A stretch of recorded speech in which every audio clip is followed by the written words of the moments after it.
Le quatrième trait qu'ont en commun tous les artistes et producteurs à succès à travers le monde, c'est qu'ils ont tous le mindset de l'investisseur. Qu'est-ce que c'est que le mindset de l'investisseur?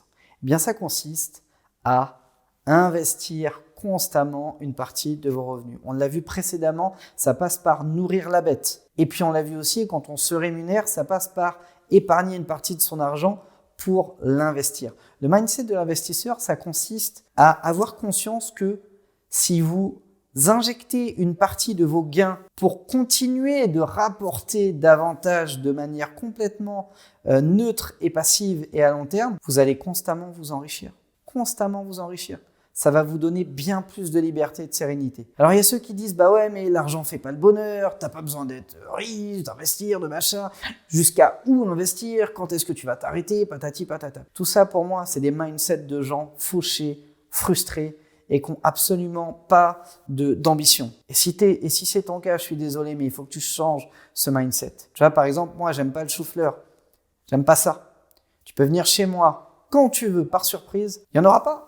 Parce que j'aime pas ça. Si t'aimes pas l'argent, si t'aimes pas les gens riches, si t'aimes pas les gens qui investissent et qui gagnent de l'argent de manière très passive, c'est-à-dire qu'ils sont allongés sur une plage 6 mois dans l'année et qui gagnent 10 fois plus que toi, qui triment comme un esclave, si t'aimes pas ça, ça rentrera pas dans ta vie, littéralement. Par contre, si tu commences à aimer ça, à vouloir ça, à en avoir envie et à faire en sorte de construire le bon mindset pour aller chercher ça, crois-moi, tu vas l'avoir. Et le mindset de l'investisseur, il est indispensable à ton succès. D'abord parce qu'on ne peut pas développer une carrière sur du long terme sans avoir une stratégie. Et espérer n'est pas une stratégie. Pourtant, il y a des milliers d'artistes et de producteurs que je croise qui ont basé leur stratégie de développement sur l'espoir. J'attends avec l'espoir qu'un producteur me signe. Je me développe avec l'espoir qu'un label me fasse une proposition commerciale intéressante.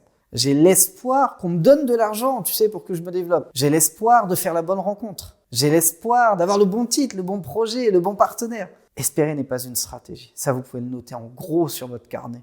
Espérer n'est pas une stratégie. Et dans ce cadre, il ne faut pas non plus espérer rencontrer une personne qui va vous aider à prendre en main vos finances. Il ne faut pas espérer rencontrer quelqu'un qui va gérer pour vous vos finances, vos gains, etc. Il ne faut pas rencontrer quelqu'un qui demain va venir se greffer à votre activité de label et va la prendre en main pour la développer. C'est à vous de le faire. C'est à vous de réfléchir à comment investir au mieux votre temps, votre argent et votre énergie pour avoir le meilleur retour sur investissement. Parce que oui, je ne l'ai pas précisé, mais le mindset de l'investisseur, il n'est pas que financier. Il concerne toutes les ressources que vous avez à votre disposition. Votre temps, votre énergie, votre santé, votre bien-être émotionnel, votre spiritualité. Tout ça, ça compte énormément. Mais pour en revenir à la partie financière, qui est celle qui nous concerne le plus, vous et moi, tous d'ailleurs, vous ne devriez pas non plus investir à l'aveugle sur quelque chose. J'ai vu il n'y a pas longtemps sur un coaching quelqu'un qui a fait une publicité Facebook et qui a dépensé quelque chose comme 50 € par jour. Et je lui ai dit, mais qu'est-ce qui justifie que tu dépenses 50 € par jour? Il m'a dit, je sais pas, voilà, je fais ma pub et puis je vois comment ça fonctionne. J'ai dit, ok, et combien de temps tu vas faire ça?